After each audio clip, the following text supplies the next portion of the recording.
The Dunwich Horror. Part 1.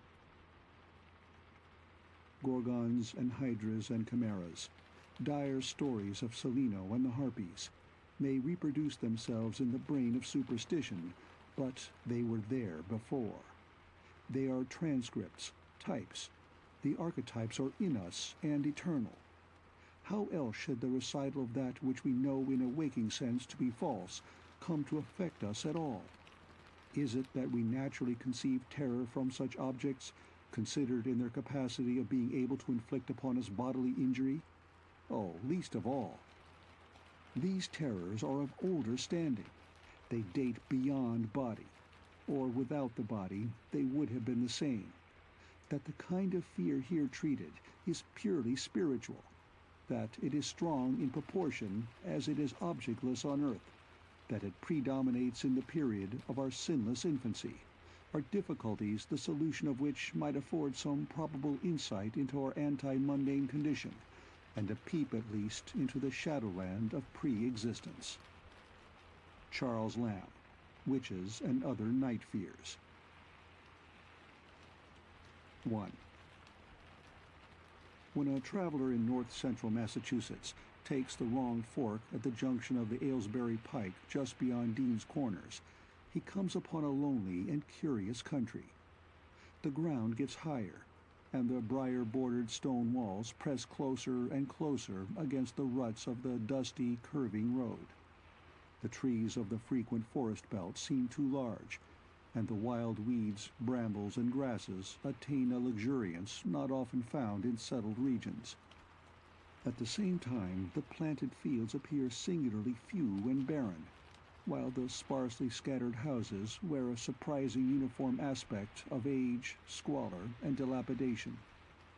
Without knowing why, one hesitates to ask directions from the gnarled, solitary figures spied now and then on crumbling doorsteps or in the sloping, rock-strewn meadows. Those figures are so silent and furtive that one feels somehow confronted by forbidden things, with which it would be better to have nothing to do. When a rise in the road brings the mountains in view above the deep woods, the feeling of strange uneasiness is increased. The summits are too rounded and symmetrical to give a sense of comfort and naturalness, and sometimes the sky silhouettes with especial clearness the queer circles of tall stone pillars with which most of them are crowned. Gorges and ravines of problematical depth intersect the way, and the crude wooden bridges always seem of dubious safety.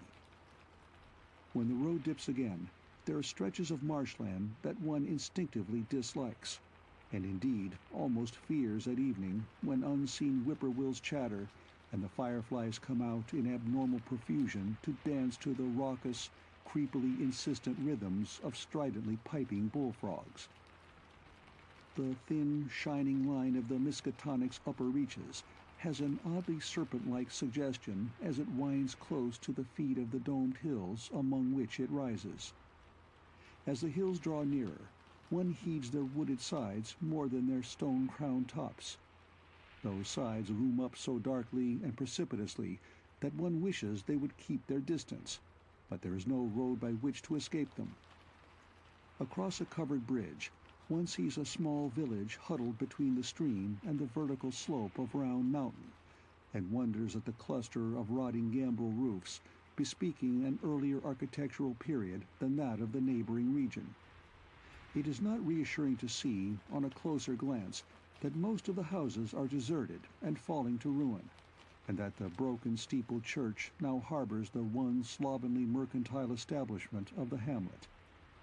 One dreads to trust the tenebrous tunnel of the bridge, yet there is no way to avoid it. Once across, it is hard to prevent the impression of a faint, malign odor about the village street, as of the massed mold and decay of centuries.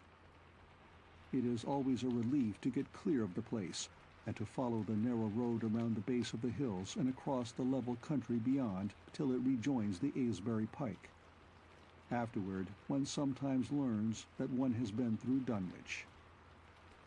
Outsiders visit Dunwich as seldom as possible, and since a certain season of horror, All the signboards pointing toward it have been taken down.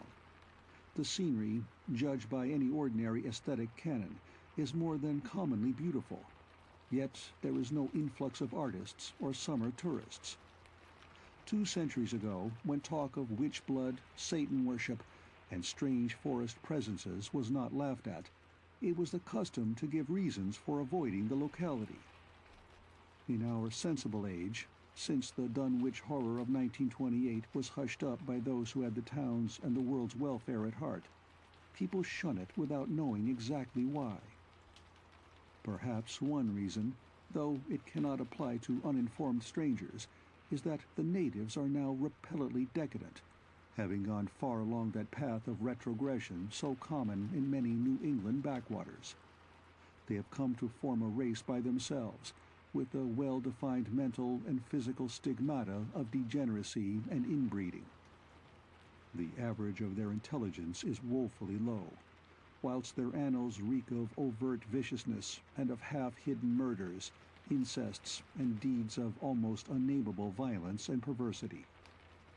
The old gentry, representing the 2 or 3 armigerous families which came from Salem in 1692, have kept somewhat above the general level of decay, though many branches are sunk into the sordid populace so deeply that only their names remain as a key to the origin they disgrace.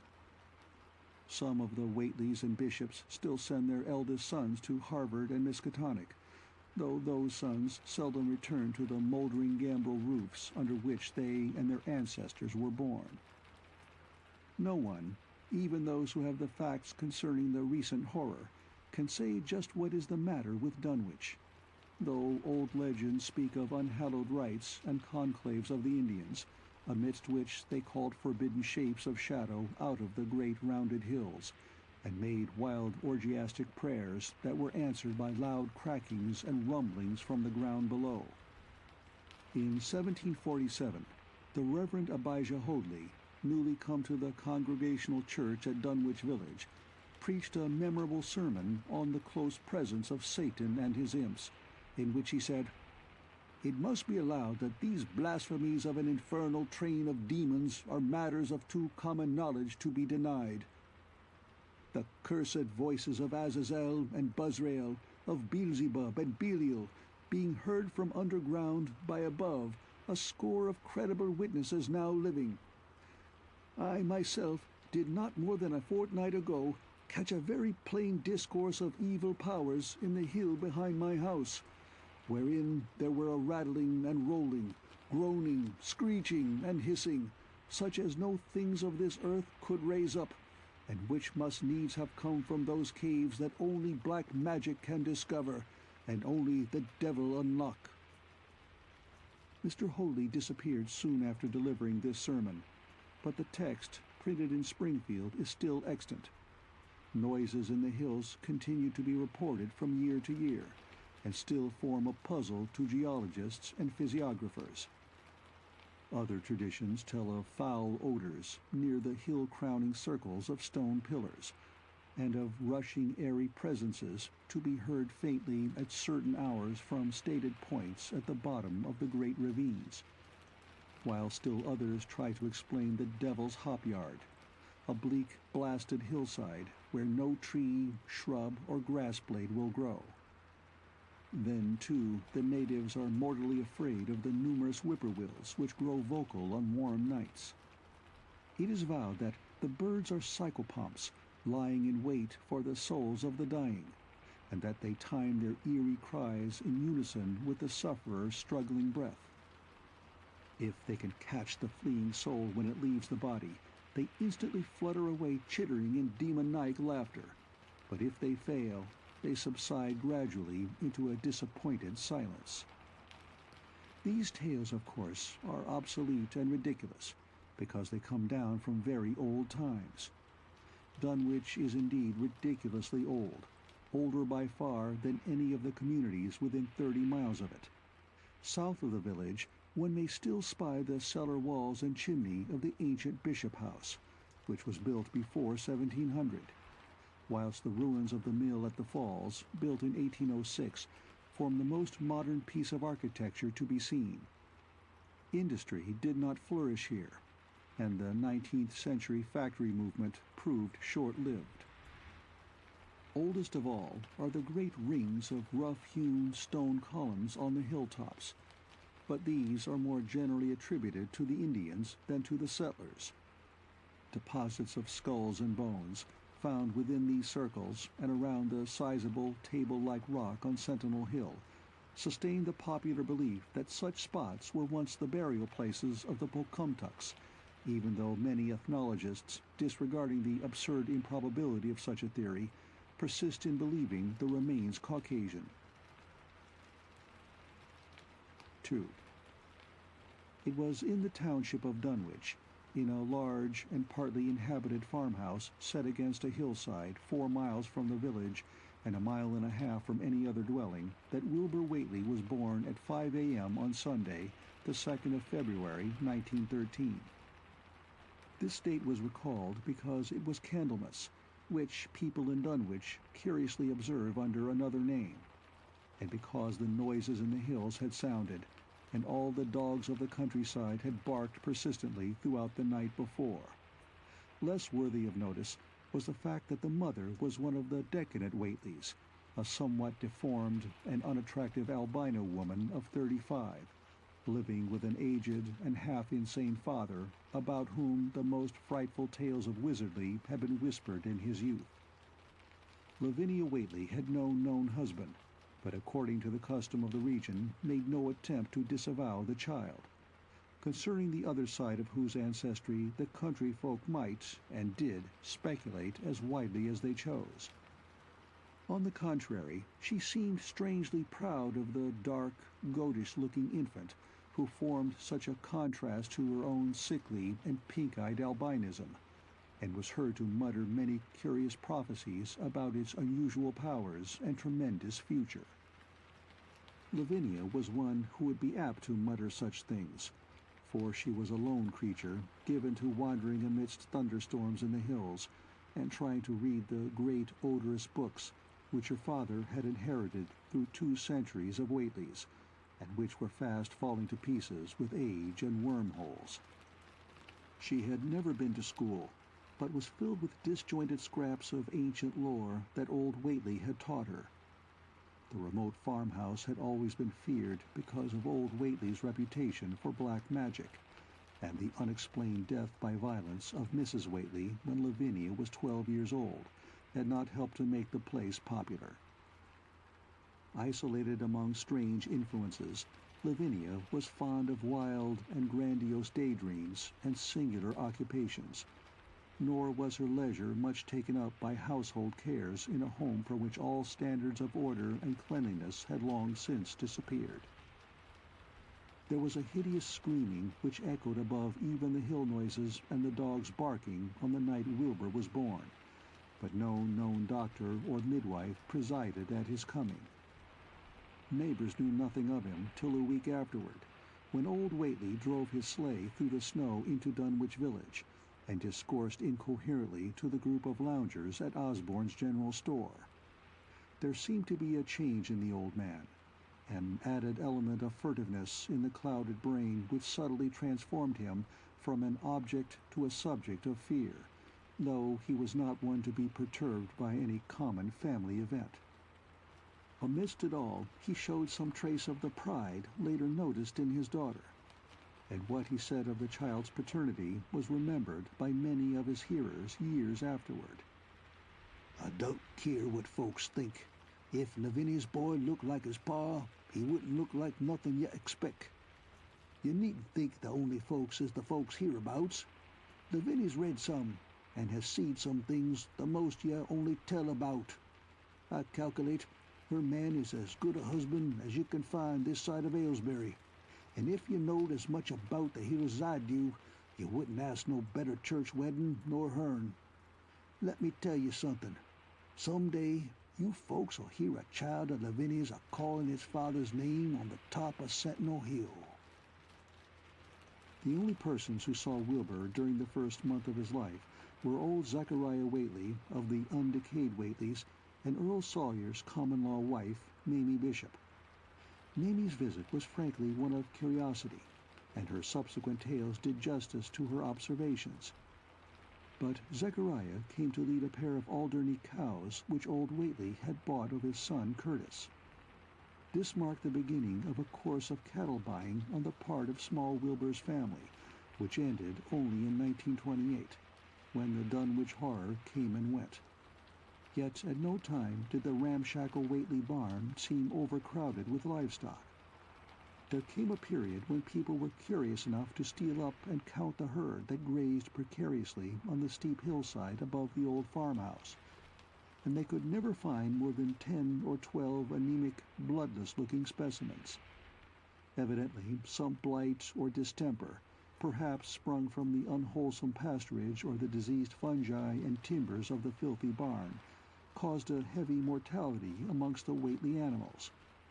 Odd wounds or sores, having something of the aspect of incisions, seemed to afflict the visible cattle, and once or twice during the earlier months, certain callers fancied they could discern similar sores about the throats of the gray, unshaven old man and his slatternly, crinkly-haired albino daughter. In the spring after Wilbur's birth, Lavinia resumed her customary rambles in the hills, bearing in her misproportioned arms the swarthy child. Public interest in the Waitleys subsided after most of the country folk had seen the baby, and no one bothered to comment on the swift development which that newcomer seemed every day to exhibit. Wilbur's growth was indeed phenomenal, for within 3 months of his birth he had attained a size and muscular power not usually found in infants under a full year of age. His motions, and even his vocal sounds, showed a restraint and deliberateness highly peculiar in an infant, and no one was really unprepared when, at 7 months, he began to walk unassisted, with falterings which another month was sufficient to remove. It was somewhat after this time, on Halloween, that a great blaze was seen at midnight on the top of Sentinel Hill, where the old table-like stone stands amidst its tumulus of ancient bones. Considerable talk was started when Silas Bishop, of the undecayed bishops, mentioned having seen the boy running sturdily up that hill ahead of his mother about an hour before the blaze was remarked. Silas was rounding up a stray heifer, but he nearly forgot his mission when he fleetingly spied the 2 figures in the dim light of his lantern. They darted almost noiselessly through the underbrush, and the astonished watcher seemed to think they were entirely unclothed. Afterward, he could not be sure about the boy, who may have had some kind of fringed belt and a pair of dark blue trunks or trousers on. Wilbur was never subsequently seen alive and conscious without complete and tightly buttoned attire, the disarrangement or threatened disarrangement of which always seemed to fill him with anger and alarm. His contrast with his squalid mother and grandfather in this respect was thought very notable until the horror of 1928 suggested the most valid of reasons. The next January, gossips were mildly interested in the fact that Lavinia's black brat had commenced to talk, and at the age of only 11 months. His speech was somewhat remarkable, both because of its difference from the ordinary accents of the region, and because it displayed a freedom from infantile lisping of which many children of 3 or 4 might well be proud.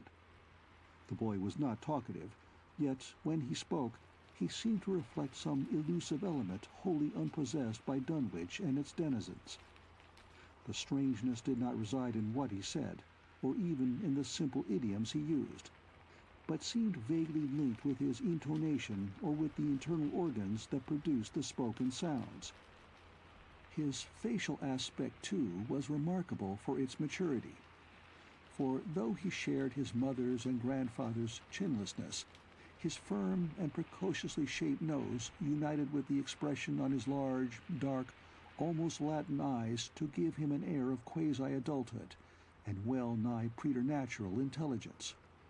He was, however, exceedingly ugly despite his appearance of brilliancy, there being something almost goatish or animalistic about his thick lips, large pored yellowish skin, coarse crinkly hair, and oddly elongated ears. He was soon disliked even more decidedly than his mother and grandsire, and all conjectures about him were spiced with references to the bygone magic of old Waitley, and how the hills once shook when he shrieked the dreadful name of Yog Sothoth in the midst of a circle of stones with a great book open in his arms before him. Dogs abhorred the boy, and he was always obliged to take various defensive measures against their barking menace. 3. Meanwhile, old Waitley continued to buy cattle without measurably increasing the size of his herd. He also cut timber and began to repair the unused parts of his house, a spacious, peak-roofed affair whose rear end was buried entirely in the rocky hillside, and whose 3 least-ruined ground-floor rooms had always been sufficient for himself and his daughter. There must have been prodigious reserves of strength in the old man to enable him to accomplish so much hard labor, and though he still babbled dementedly at times, his carpentry seemed to show the effects of sound calculation. It had really begun as soon as Wilbur was born, when one of the many tool sheds had been put suddenly in order, clapboarded and fitted with a stout, fresh lock. Now, in restoring the abandoned upper story of the house, he was a no less thorough craftsman. His mania showed itself only in his tight boarding up of all the windows in the reclaimed section, though many declared that it was a crazy thing to bother with the reclamation at all. Less inexplicable was his fitting up of another downstairs room for his new grandson, a room which several callers saw, though no one was ever admitted to the closely boarded upper story. This chamber he lined with tall, firm shelving, along which he began gradually to arrange, in apparently careful order, all the rotting ancient books and parts of books which, during his own day, had been heaped promiscuously in odd corners of the various rooms. "I made some use of 'em," he would say as he tried to mend a torn black-letter page with paste prepared on the rusty kitchen stove. "But the boy's fitting to make better use of 'em. He'd orter have 'em as well sot as he kin, for they're going to be all of his larnin'." When Wilbur was a year and 7 months old, in September of 1914, his size and accomplishments were almost alarming. He had grown as large as a child of 4, and was a fluent and incredibly intelligent talker. He ran freely about the fields and hills, and accompanied his mother on all her wanderings. At home, he would pore diligently over the queer pictures and charts in his grandfather's books, while old Waitley would instruct and catechize him through long, hushed afternoons. By this time, the restoration of the house was finished, and those who watched it wondered why one of the upper windows had been made into a solid plank door. It was a window in the rear of the east gable end, close against the hill, and no one could imagine why a cleated wooden runway was built up to it from the ground. About the period of this work's completion, people noticed that the old tool house, tightly locked and windowlessly clapboarded since Wilbur's birth, had been abandoned again. The door swung listlessly open, and when Earl Sawyer once stepped within after a cattle-selling call on old Waitley, he was quite discomposed by the singular odor he encountered, such a stench, he averred, as he had never before smelt in all his life, except near the Indian circles on the hills, and which could not come from anything sane or of this earth. But then, the homes and sheds of Dunwich folk have never been remarkable for olfactory immaculateness. The following months were void of visible events, save that everyone swore to a slow but steady increase in the mysterious hill noises. On May Eve of 1915, there were tremors which even the Aylesbury people felt, whilst the following Halloween produced an underground rumbling queerly synchronized with bursts of flame. "Them witch Waitley's doin's," from the summit of Sentinel Hill. Wilbur was growing up uncannily, so that he looked like a boy of 10 as he entered his 4th year. He read avidly by himself now, but talked much less than formerly. A settled taciturnity was absorbing him, and for the first time people began to speak specifically of the dawning look of evil in his goatish face. He would sometimes mutter an unfamiliar jargon and chant in bizarre rhythms which chilled the listener with a sense of unexplainable terror. The aversion displayed toward him by dogs had now become a matter of wide remark, and he was obliged to carry a pistol in order to traverse the countryside in safety. His occasional use of the weapon did not enhance his popularity amongst the owners of canine guardians. The few callers at the house would often find Lavinia alone on the ground floor, while odd cries and footsteps resounded in the boarded-up second story. She would never tell what her father and the boy were doing up there, though once she turned pale and displayed an abnormal degree of fear when a jocose fish peddler tried the locked door leading to the stairway. That peddler told the store loungers at Dunwich Village that he thought he heard a horse stamping on that floor above. The loungers reflected, thinking of the door and runway, and of the cattle that so swiftly disappeared. Then they shuddered as they recalled tales of old Waitley's youth, and of the strange things that are called out of the earth when a bullock is sacrificed at the proper time to certain heathen gods. It had for some time been noticed that dogs had begun to hate and fear the whole Waitley place as violently as they hated and feared young Wilbur personally. In 1917 the war came, and Squire Sawyer Waitley, as chairman of the local draft board, had hard work finding a quota of young Dunwich men fit even to be sent to a development camp.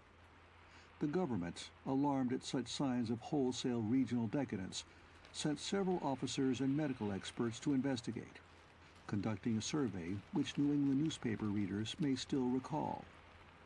It was the publicity attending this investigation which set reporters on the track of the Waitleys, and caused the Boston Globe and Arkham Advertiser to print flamboyant Sunday stories of young Wilbur's precociousness, old Waitley's black magic, the shelves of strange books, the sealed second story of the ancient farmhouse, and the weirdness of the whole region and its hill noises.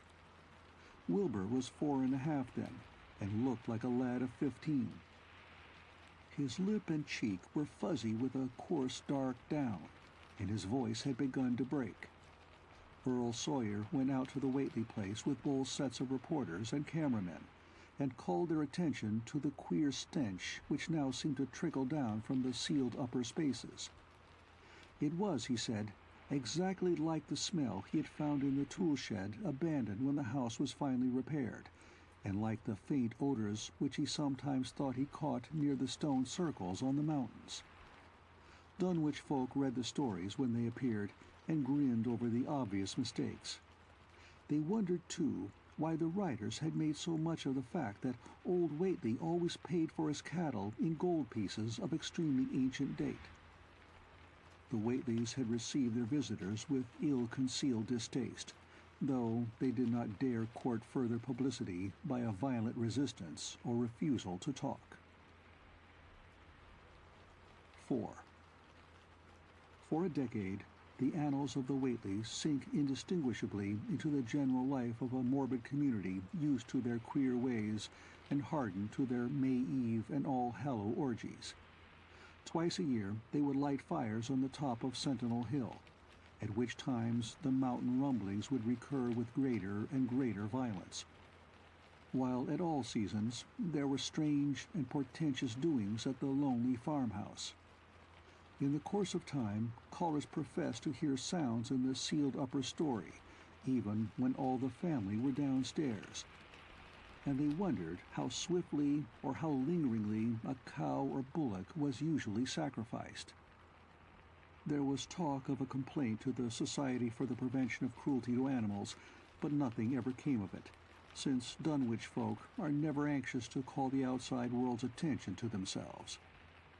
About 1923, when Wilbur was a boy of 10, whose mind, voice, stature, and bearded face gave all the impressions of maturity, a second great siege of carpentry went on at the old house.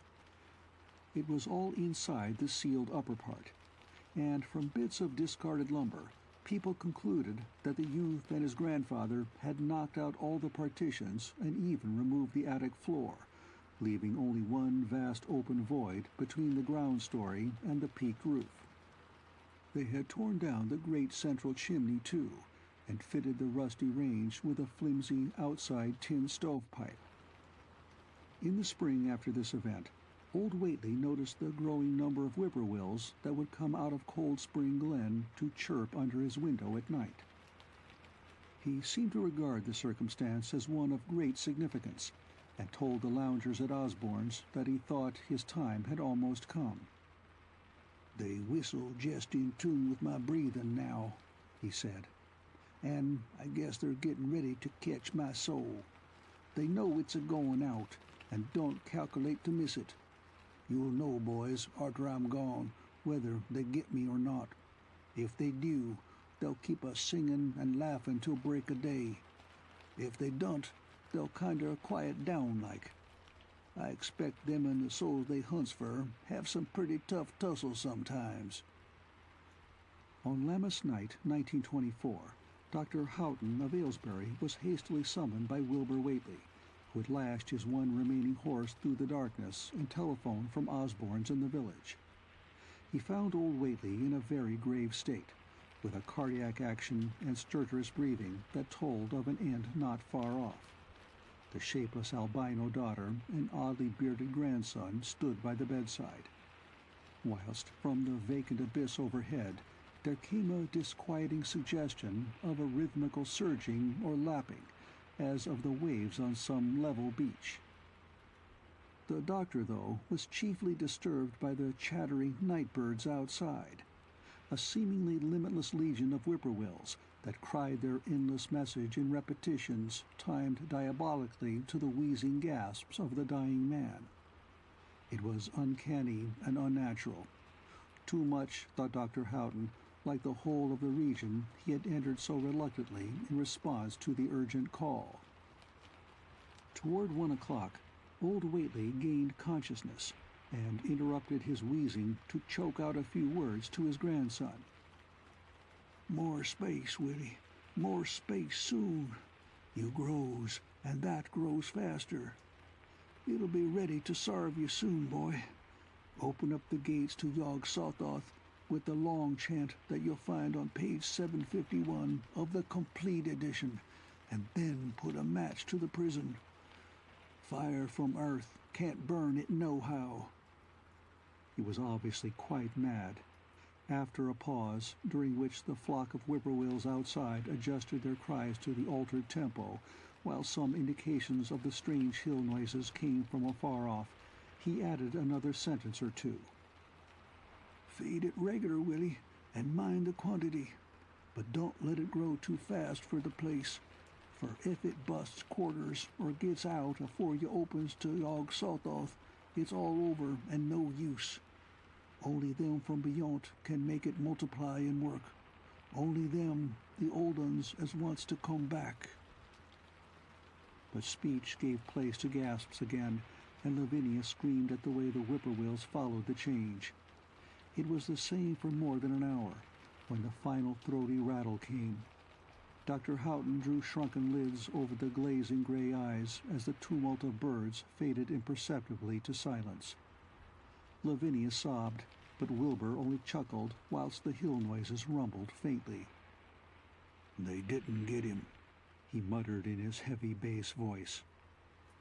Wilbur was by this time a scholar of really tremendous erudition in his one-sided way, and was quietly known by correspondence to many librarians in distant places where rare and forbidden books of old days are kept. He was more and more hated and dreaded around Dunwich because of certain youthful disappearances which suspicion laid vaguely at his door, but was always able to silence inquiry through fear, or through use of that fund of old-time gold which still, as in his grandfather's time, went forth regularly and increasingly for cattle buying.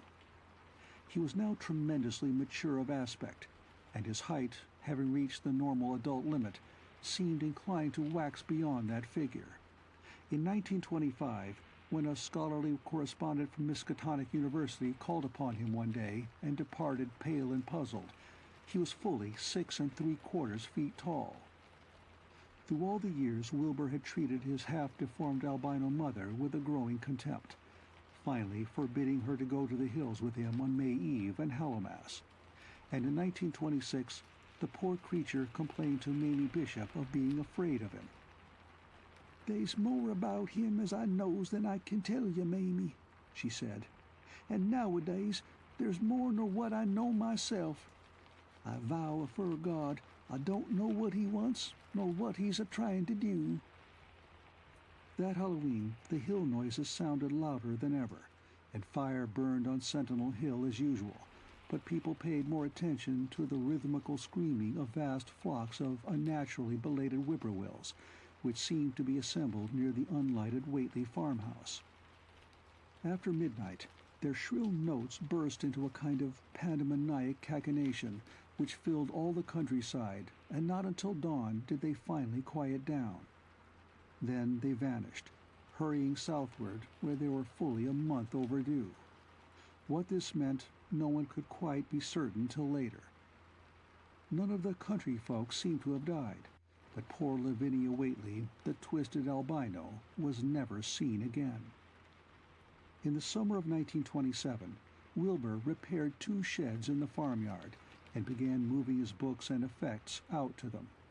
Soon afterward, Earl Sawyer told the loungers at Osborne's that more carpentry was going on in the Waitley farmhouse. Wilbur was closing all the doors and windows on the ground floor, and seemed to be taking out partitions as he and his grandfather had done upstairs 4 years before. He was living in one of the sheds, and Sawyer thought he seemed unusually worried and tremulous. People generally suspected him of knowing something about his mother's disappearance, and very few ever approached his neighborhood now. His height had increased to more than 7 feet, and showed no signs of ceasing its development. End of Part 1.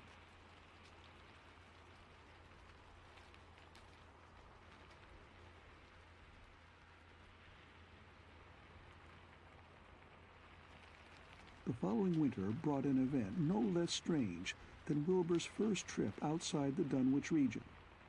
Correspondence with the Widener Library at Harvard, the Bibliothèque Nationale in Paris, the British Museum, the University of Buenos Aires, and the library of Miskatonic University at Arkham had failed to get him the loan of a book he desperately wanted. So at length he set out in person, shabby, dirty, bearded, and uncouth of dialect, to consult the copy at Miskatonic, which was the nearest to him geographically. Almost 8 feet tall and carrying a cheap new valise from Osborne's general store, this dark and goatish gargoyle appeared one day in Arkham in quest of the dreaded volume kept under lock and key at the college library. The hideous Necronomicon of the mad Arab Alhazred in Olaus Wormius Latin version, as printed in Spain in the 17th century. He had never seen a city before, but had no thought save to find his way to the university grounds, where, indeed, he passed heedlessly by the great white-fanged watchdog that barked with unnatural fury and enmity and tugged frantically at its stout chain. Wilbur had with him the priceless but imperfect copy of Dr. Dee's English version, which his grandfather had bequeathed him, and upon receiving access to the Latin copy, he at once began to collate the 2 texts with the aim of discovering a certain passage which would have come on the 751st page of his own defective volume. This much he could not civilly refrain from telling the librarian, the same erudite Henry Armitage, A.M. Miskatonic, Ph.D. Princeton, Lit.D. Johns Hopkins, who had once called at the farm, and who now politely plied him with questions. He was looking, he had to admit, for a kind of formula or incantation containing the frightful name Yog-Sothoth, and it puzzled him to find discrepancies, duplications, and ambiguities which made the matter of determination far from easy. As he copied the formula he finally chose, Dr. Armitage looked involuntarily over his shoulder at the open pages, the left hand one of which, in the Latin version, contained such monstrous threats to the peace and sanity of the world. Nor is it to be thought, ran the text as Armitage mentally translated it, that man is either the oldest or the last of earth's masters, or that the common bulk of life and substance walks alone. The old ones were, The old ones are, and the old ones shall be.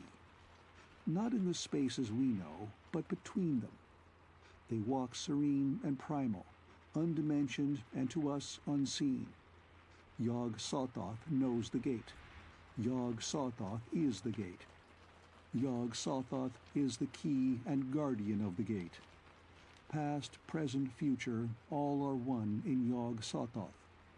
He knows where the old ones broke through of old, and where they shall break through again. He knows where they have trod earth's fields, and where they still tread them, and why no one can behold them as they tread. By their smell can men sometimes know them near, but of their semblance can no man know, saving only in the features of those they have begotten on mankind, and of those are there many sorts, differing in likeness from man's truest eidolon to that shape without sight or substance which is they. They walk unseen and foul in lonely places, where the words have been spoken and the rites howled through at their seasons. The wind gibbers with their voices, and the earth mutters with their consciousness. They bend the forest and crush the city, yet may not forest or city behold the hand that smites. Kadath in the cold waste hath known them, and what man knows Kadath?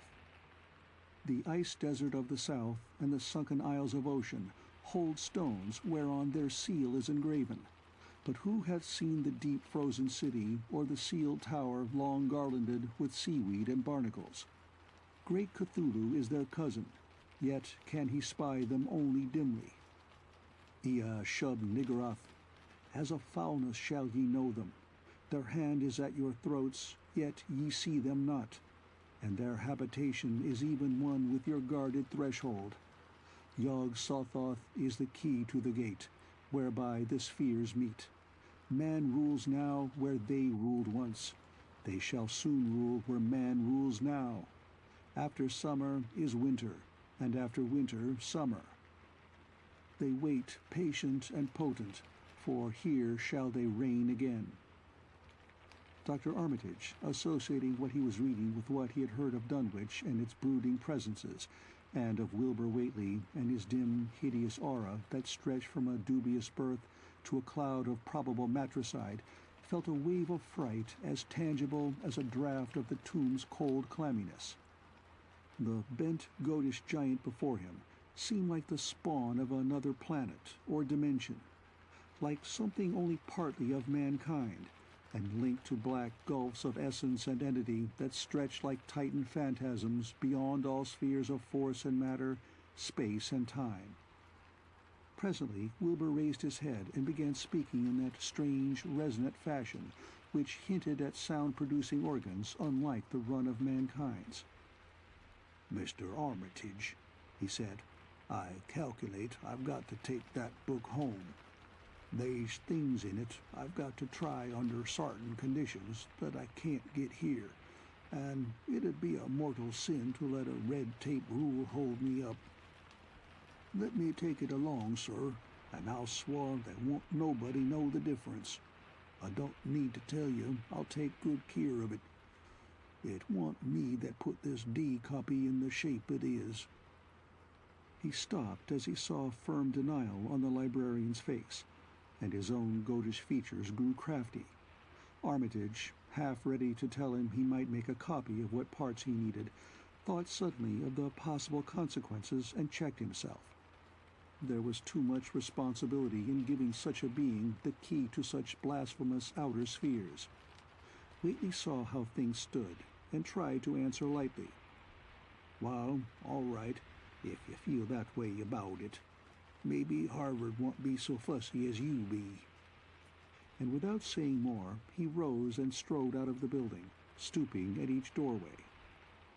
Armitage heard the savage yelping of the great watchdog, and studied Waitley's gorilla-like lope as he crossed the bit of campus visible from the window. He thought of the wild tales he had heard, and recalled the old Sunday stories in the Advertiser. These things, and the lore he had picked up from Dunwich rustics and villagers during his one visit there. Unseen things not of earth, or at least not of tridimensional earth, rushed fetid and horrible through New England's glens, and brooded obscenely on the mountain-tops. Of this he had long felt certain.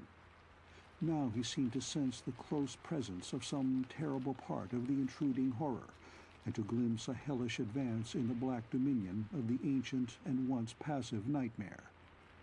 He locked away the Necronomicon with a shudder of disgust, but the room still reeked with an unholy and unidentifiable stench.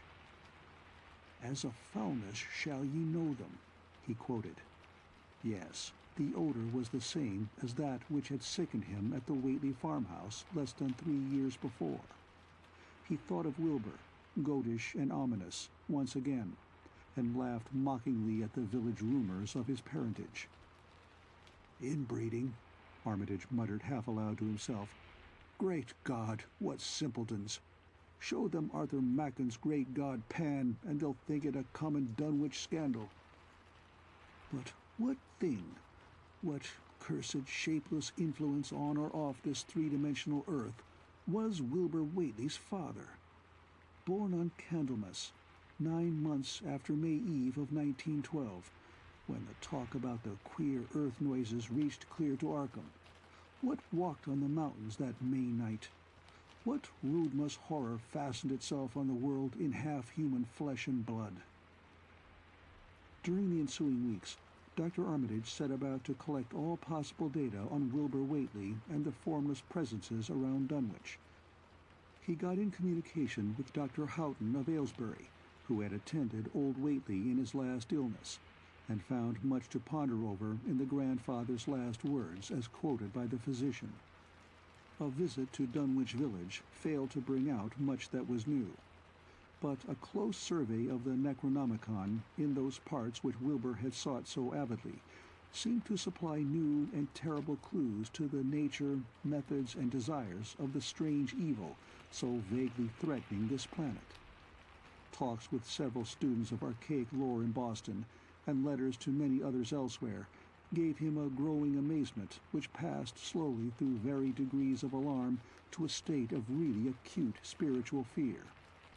As the summer drew on, he felt dimly that something ought to be done about the lurking terrors of the upper Miskatonic Valley, and about the monstrous being known to the human world as Wilbur Waitley. 6. The Dunwich Horror itself came between Lammas and the equinox in 1928, and Dr. Armitage was among those who witnessed its monstrous prologue. He had heard, meanwhile, of Waitley's grotesque trip to Cambridge, and of his frantic efforts to borrow or copy from the Necronomicon at the Widener Library. Those efforts had been in vain, since Armitage had issued warnings of the keenest intensity to all librarians having charge of the dreaded volume. Wilbur had been shockingly nervous at Cambridge, anxious for the book, yet almost equally anxious to get home again, as if he feared the results of being away long. Early in August, the half-expected outcome developed, and in the small hours of the 3rd, Dr. Armitage was awakened suddenly by the wild, fierce cries of the savage watchdog on the college campus. Deep and terrible, the snarling, half-mad growls and barks continued, always in mounting volume, but with hideously significant pauses. Then there rang out a scream from a wholly different throat, such a scream as roused half the sleepers of Arkham and haunted their dreams ever afterward, such a scream as could come from no being born of earth or wholly of earth. Armitage hastened into some clothing and rushed across the street and lawn to the college buildings, saw that others were ahead of him, and heard the echoes of a burglar alarm still shrilling from the library. An open window showed black and gaping in the moonlight. What had come had indeed completed its entrance, for the barking and the screaming, now fast fading into a mixed low growling and moaning, proceeded unmistakably from within. Some instinct warned Armitage that what was taking place was not a thing for unfortified eyes to see, so he brushed back the crowd with authority as he unlocked the vestibule door. Among the others, he saw Professor Warren Rice and Dr. Francis Morgan, men to whom he had told some of his conjectures and misgivings, and these two he motioned to accompany him inside. The inward sounds, except for a watchful, droning whine from the dog, had by this time quite subsided. But Armitage now perceived with a sudden start that a loud chorus of whippoorwills among the shrubbery had commenced a damnably rhythmical piping, as if in unison with the last breath of a dying man. The building was full of a frightful stench which Dr. Armitage knew too well, and the three men rushed across the hall to the small genealogical reading room whence the low whining came. For a second, nobody dared to turn on the light. Then Armitage summoned up his courage and snapped the switch. One of the three, it is not certain which, shrieked aloud at what sprawled before them among disordered tables and overturned chairs. Professor Rice declares that he wholly lost consciousness for an instant, though he did not stumble or fall. The thing that lay half-bent on its side in a fetid pool of greenish-yellow ichor and tarry stickiness was almost 9 feet tall, and the dog had torn off all the clothing and some of the skin. It was not quite dead, but twitched silently and spasmodically, while its chest heaved in monstrous unison with the mad piping of the expectant whippoorwills outside. Bits of shoe leather and fragments of apparel were scattered about the room, and just inside the window an empty canvas sack lay where it had evidently been thrown. Near the central desk a revolver had fallen, a dented but undischarged cartridge later explaining why it had not been fired. The thing itself, however, crowded out all other images at the time. It would be trite and not wholly accurate to say that no human pen could describe it, but one may properly say that it could not be vividly visualized by anyone whose ideas of aspect and contour are too closely bound up with the common life forms of this planet and of the 3 known dimensions. It was partly human, beyond a doubt, with very man-like hands and head, and the goatish, chinless face had the stamp of the Waitleys upon it. But the torso and lower parts of the body were teratologically fabulous, so that only generous clothing could ever have enabled it to walk on earth unchallenged or uneradicated. Above the waist it was semi-anthropomorphic, though its chest, where the dog's rending paws still rested watchfully, had the leathery, reticulated hide of a crocodile or alligator. The back was piebald with yellow and black, and dimly suggested the squamous covering of certain snakes. Below the waist, though, it was the worst, for here all human resemblance left off and sheer fantasy began. The skin was thickly covered with coarse black fur, and from the abdomen a score of long greenish-gray tentacles with red sucking mouths protruded limply. Their arrangement was odd, and seemed to follow the symmetries of some cosmic geometry unknown to Earth or the solar system.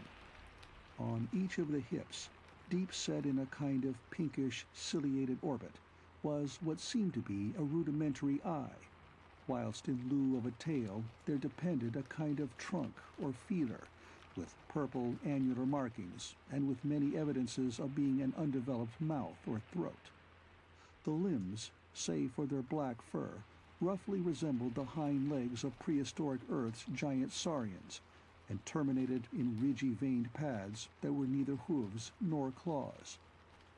When the thing breathed, its tail and tentacles rhythmically changed color, as if from some circulatory cause normal to the non-human side of its ancestry.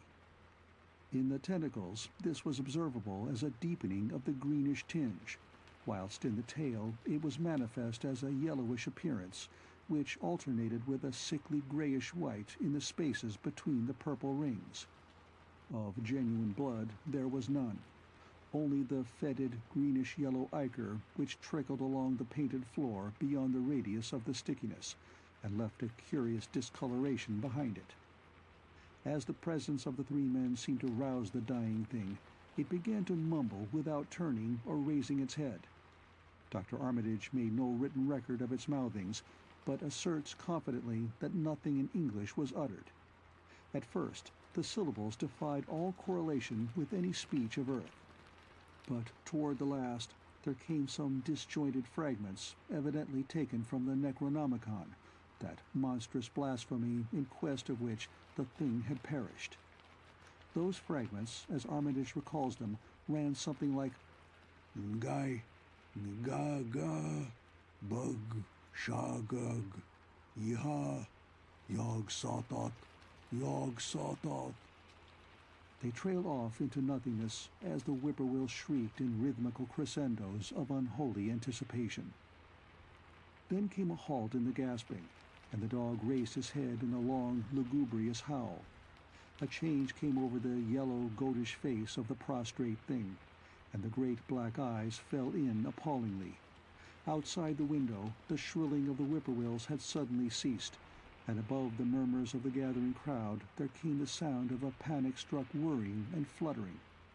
Against the moon, vast clouds of feathery watchers rose and raced from sight, frantic at that which they had sought for prey. All at once, the dog started up abruptly, gave a frightened bark, and leapt nervously out the window by which it had entered. A cry rose from the crowd, and Dr. Armitage shouted to the men outside that no one must be admitted till the police or medical examiner came.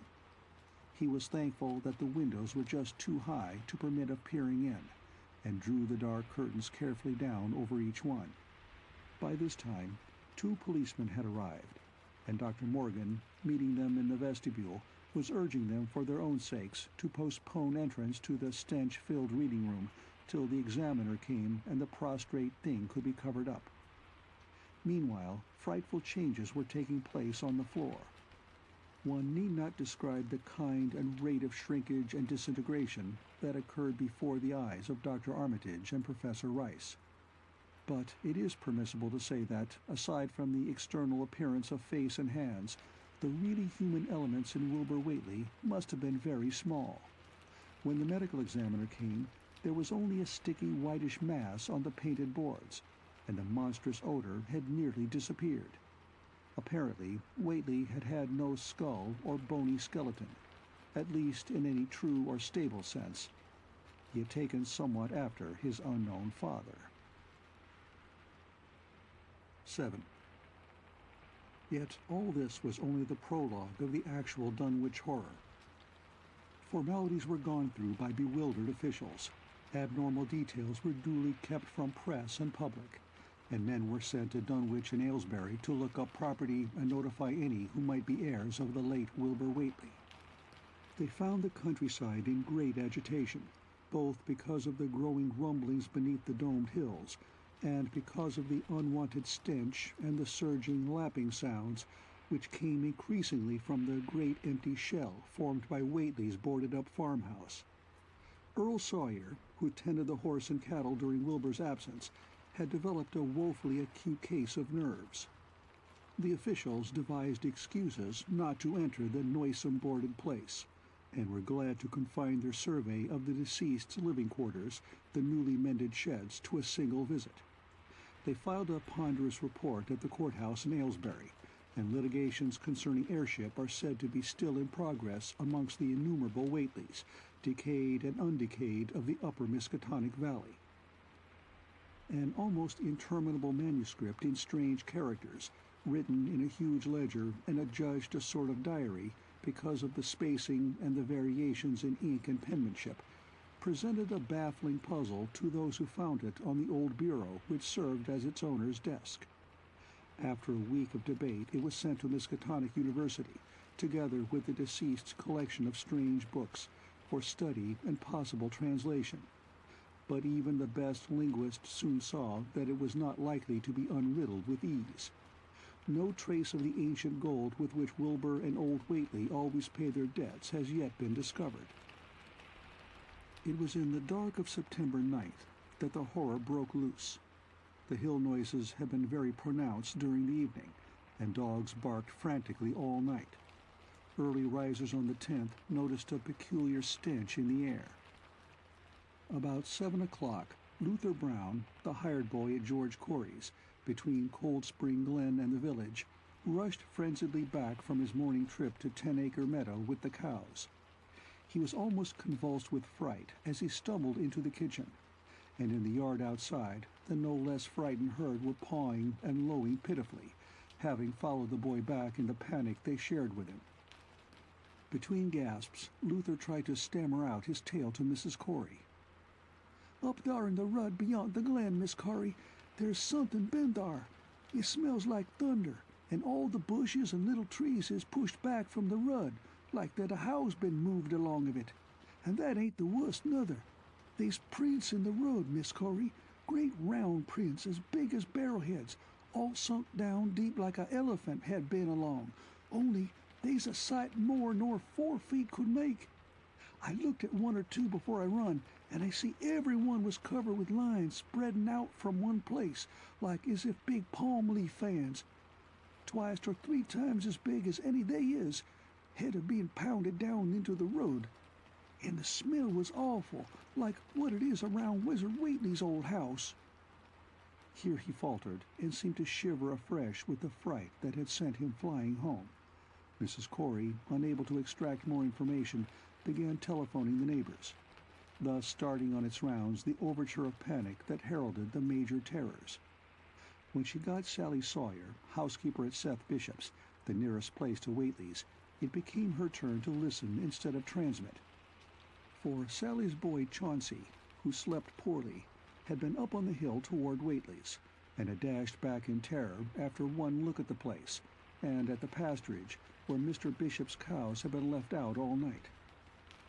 "Yes, Miss Corey," came Sally's tremulous voice over the party wire. "Chancey, he just come back a-postin', and couldn't half talk for being scared. He says old Waitley's house is all blowed up, with the timbers scattered round like they'd been dynamite inside. Only the bottom floor ain't through, but is all covered with a kind of tar-like stuff that smells awful and drips down off'n the edges onto the ground where the side timbers is blowed away. And they's awful kinder marks in the yard, too, great round marks, bigger round than a hogshead, and all sticky with stuff like is on the blowed-up house. Chancey, he says they leads off into the medders, where a great swath wider'n a barn is matted down, and all the stone walls tumbled every which way wherever it goes. And he says he, Miss Corey, as how he sought to look for Seth's cows, frightened as he was, and found 'em in the upper pasture nigh the Devil's Hop Yard in an awful shape. Half on 'em's clean gone, and nigh half of them what's left is sucked most dry of blood, with sores on 'em like they's been on Waitley's cattle ever since Lavinia's black brat was born. Seth, he's gone out now to look at 'em, though I'll vow he won't keer to get very nigh Wizard Waitley's.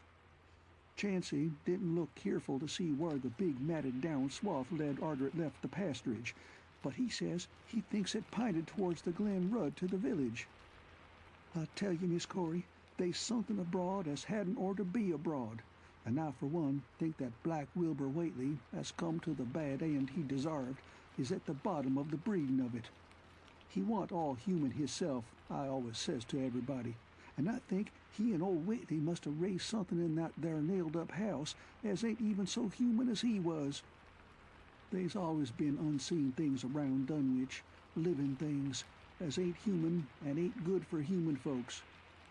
The ground was a-talkin' last night, and towards morning, Chancey, he heard the whippoorwill so loud in Cold Spring Glen he couldn't sleep none.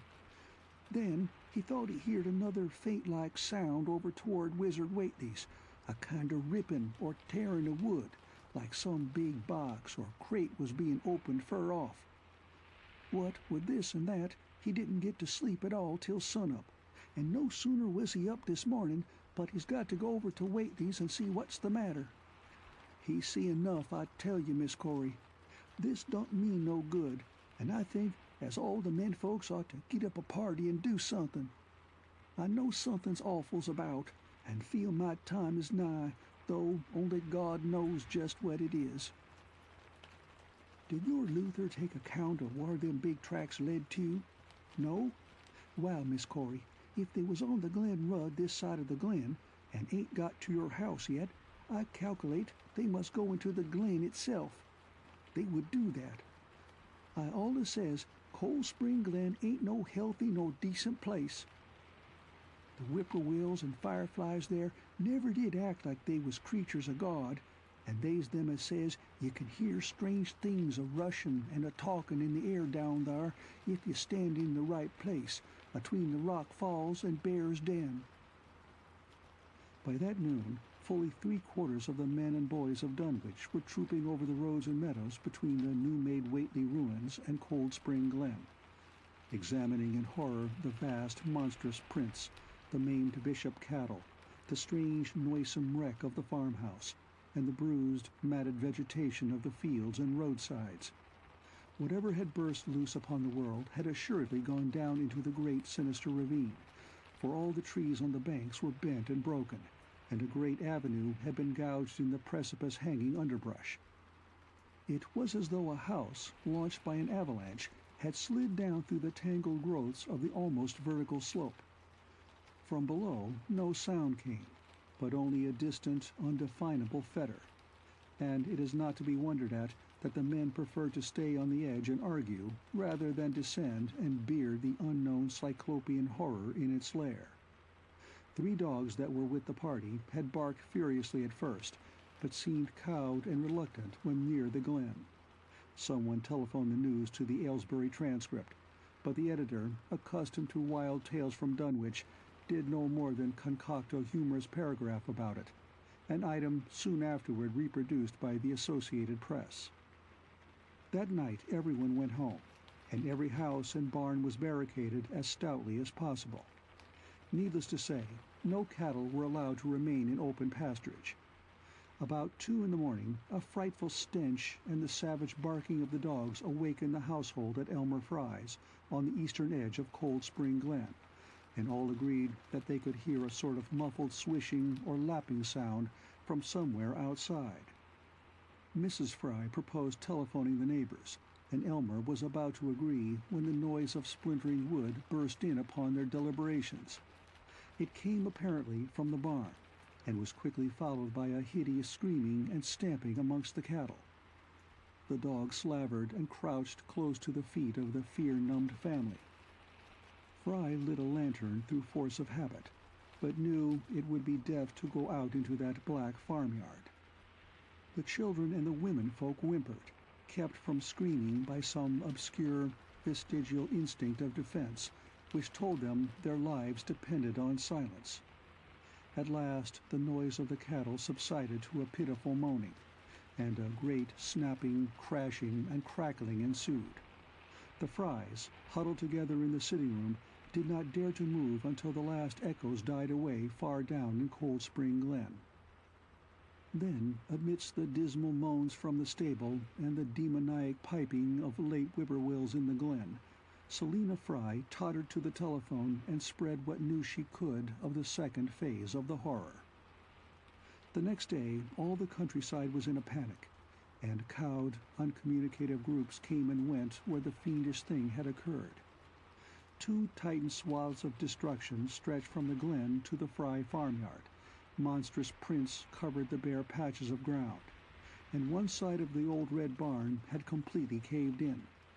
Of the cattle, only about a quarter could be found and identified. Some of these were in curious fragments, and all that survived had to be shot. Earl Sawyer suggested that help be asked from Aylesbury or Arkham, but others maintained it would be of no use.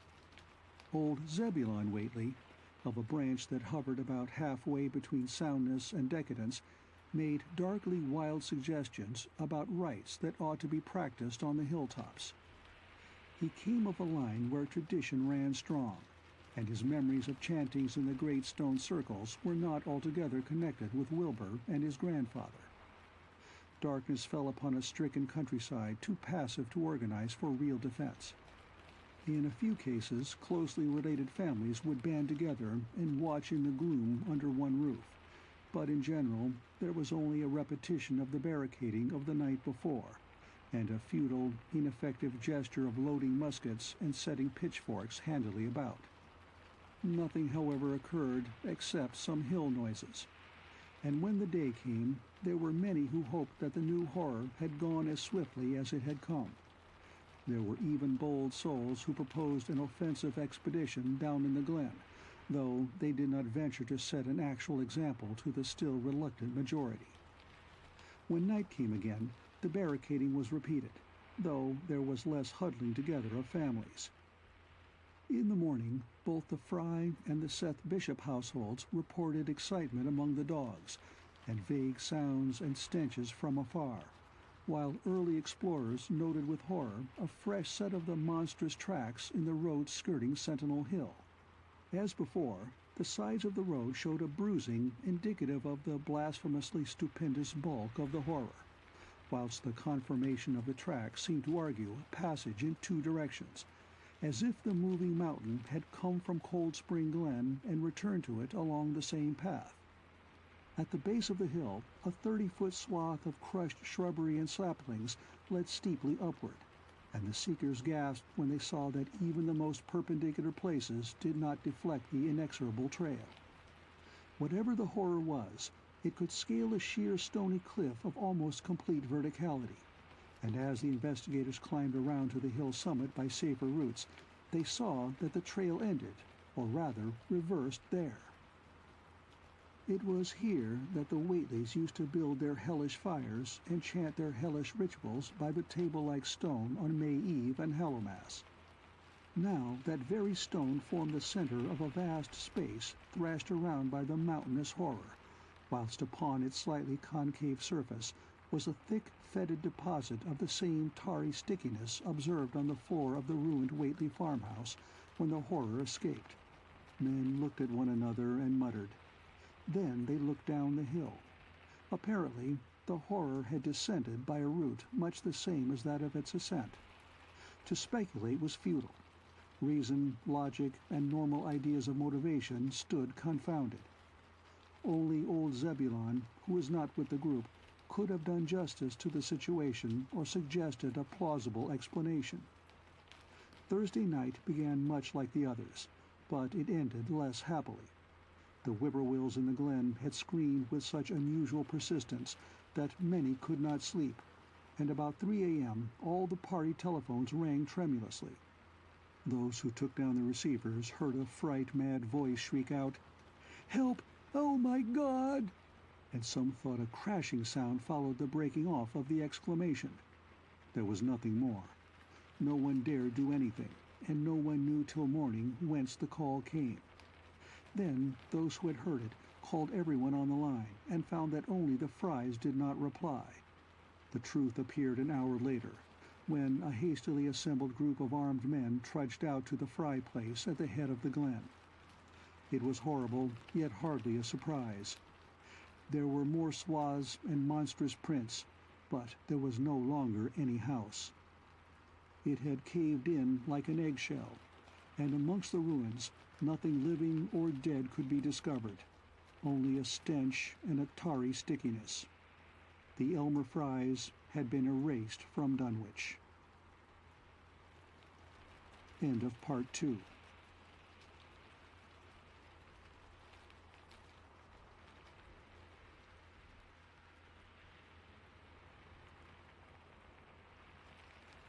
In the meantime, a quieter, yet even more spiritually poignant phase of the horror had been blackly unwinding itself behind the closed door of a shelf-lined room in Arkham.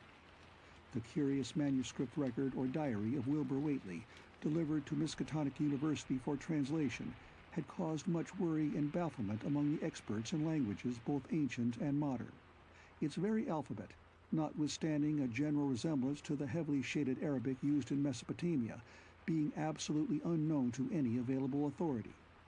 The final conclusion of the linguists was that the text represented an artificial alphabet, giving the effect of a cipher, though none of the usual methods of cryptographic solution seemed to furnish any clue, even when applied on the basis of every tongue the writer might conceivably have used.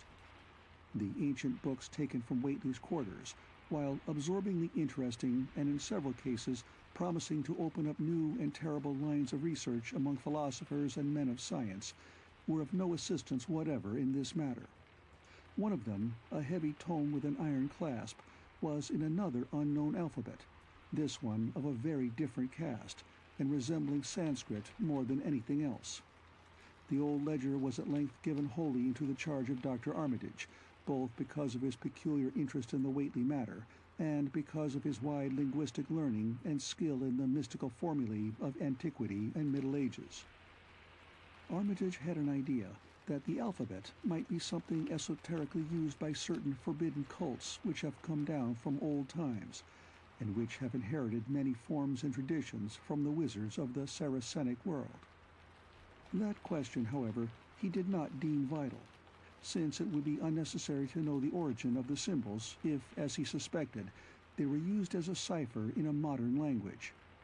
It was his belief that, considering the great amount of text involved, the writer would scarcely have wished the trouble of using another speech than his own, save perhaps in certain special formulae and incantations. Accordingly, he attacked the manuscript with the preliminary assumption that the bulk of it was in English. Dr. Armitage knew, from the repeated failures of his colleagues, that the riddle was a deep and complex one, and that no simple mode of solution could merit even a trial. All through late August, he fortified himself with the massed lore of cryptography, drawing upon the fullest resources of his own library, and waiting night after night amidst the arcana of Trithemius' Polygraphia, Giambattista Porta's De Furtivis Literatum Notis, de Vigenaire's Trait de Chiffre, Falconer's Cryptomenesis Patefacta, Davies and Thickness's 18th century treatises, and such fairly modern authorities as Blair, von Martin, and Kluber's Cryptographic. He interspersed his study of the books with attacks on the manuscript itself, and in time became convinced that he had to deal with one of those subtlest and most ingenious of cryptograms, in which many separate lists of corresponding letters are arranged like the multiplication table, and the message built up with arbitrary keywords known only to the initiated. The older authorities seemed rather more helpful than the newer ones, and Armitage concluded that the code of the manuscript was one of great antiquity, no doubt handed down through a long line of mystical experimenters. Several times he seemed near daylight, only to be set back by some unforeseen obstacle. Then, as September approached, the clouds began to clear. Certain letters, as used in certain parts of the manuscript, emerged definitely and unmistakably, and it became obvious that the text was indeed in English. On the evening of September 2nd, the last major barrier gave way, and Dr. Armitage read for the first time a continuous passage of Wilbur Waitley's Annals. It was in truth a diary, as all had thought, and it was couched in a style clearly showing the mixed occult erudition and general illiteracy of the strange being who wrote it.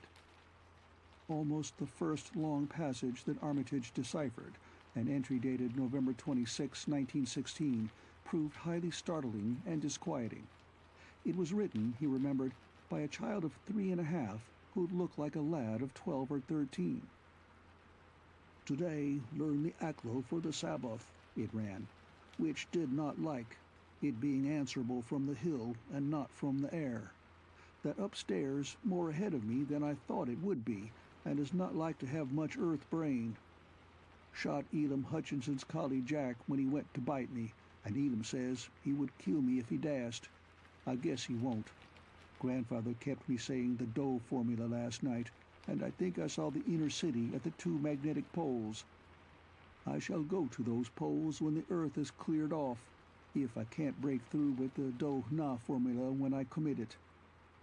They from the air told me at Sabbath that it will be years before I can clear off the earth, and I guess Grandfather will be dead then, so I shall have to learn all the angles of the planes and all the formulas between the Ur and the Nin-Ur. They from outside will help, but they cannot take body without human blood. That upstairs looks it will have the right cast. I can see it a little when I make the Urish sign or blow the power of Ibn Ghazi at it, and it is near like them at May Eve on the hill. The other face may wear off some. I wonder how I shall look when the earth is cleared and there are no earth beings on it. He that came with the Aklo Sabbath said, I may be transfigured, there being much of outside to work on. Morning found Dr. Armitage in a cold sweat of terror and a frenzy of wakeful concentration. He had not left the manuscript all night, but sat at his table under the electric light, turning page after page with shaking hands as fast as he could decipher the cryptic text. He had nervously telephoned his wife he would not be home, and when she brought him a breakfast from the house he could scarcely dispose of a mouthful. All that day he read on, now and then halted maddeningly as a reapplication of the complex key became necessary. Lunch and dinner were brought him, but he ate only the smallest fraction of either. Toward the middle of the next night he drowsed off in his chair, but soon woke out of a tangle of nightmares almost as hideous as the truths and menaces to man's existence that he had uncovered. On the morning of September 4th, Professor Rice and Dr. Morgan insisted on seeing him for a while, and departed trembling and ashen gray. That evening he went to bed, but slept only fitfully. Wednesday, the next day, he was back at the manuscript, and began to take copious notes both from the current sections and from those he had already deciphered. In the small hours of that night, he slept a little in an easy-chair in his office, but was at the manuscript again before dawn. Some time before noon, his physician, Dr. Hartwell, called to see him and insisted that he cease work. He refused, intimating that it was of the most vital importance for him to complete the reading of the diary, and promising an explanation in due course of time. That evening, just as twilight fell, he finished his terrible perusal and sank back exhausted. His wife, bringing his dinner, found him in a half-comatose state, but he was conscious enough to warn her off with a sharp cry when he saw her eyes wander toward the notes he had taken. Weakly rising, he gathered up the scribbled papers and sealed them all in a great envelope, which he immediately placed in his inside coat pocket. He had sufficient strength to get home, but was so clearly in need of medical aid that Dr. Hartwell was summoned at once. As the doctor put him to bed, he could only mutter over and over again, "But what in God's name can we do?" Dr. Armitage slept, but was partly delirious the next day.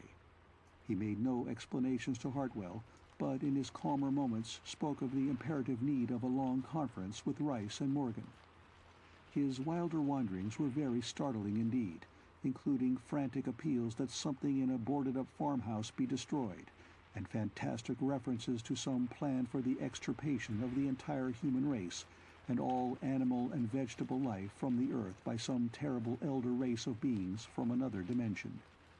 He would shout that the world was in danger, since the elder things wished to strip it and drag it away from the solar system and cosmos of matter into some other plane or phase of entity from which it had once fallen, vigintillions of eons ago.